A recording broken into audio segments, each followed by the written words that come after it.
So, magandang araw po. Ang vlog natin ngayon medyo personal.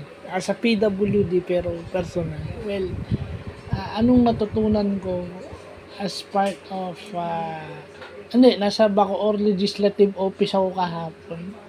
Again, daily grind, nag-aantay ka ng matagal. Pero okay lang, worth it naman eh. Ano yung natutunan ko doon?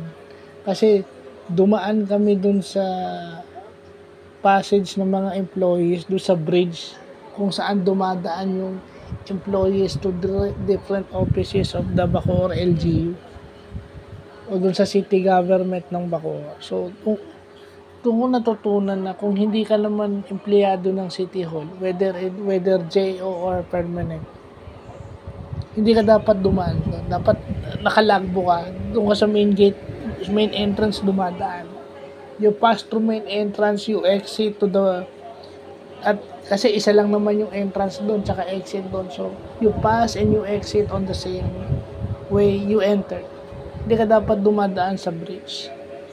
Because yung mga privilege na ganun is hindi mo dapat di ba? Hindi mo dapat yung mga privilege na yun is empleyado lang.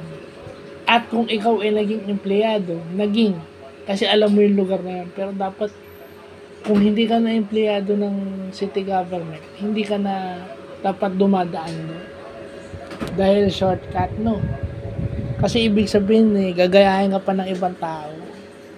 At mas mabuti nang nakalagbo ka dun sa ng gwardiya para alam yung motive mo, alam yung purpose mo. Nakita kang pumasok at lumabas ng mga security guards. So, ibig sabihin, legal yung purpose mo. If you go back door na ginagawa ng mga gwardiya, ginagawa ng mga empleyado para mas mabilis yung pabalik at papunta-punta nila sa iba't ibang offices, it's a shortcut.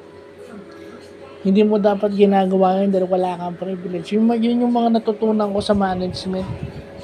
For my 9 years of work sa St. Francis and then bilang napag-aralan ko sa business management,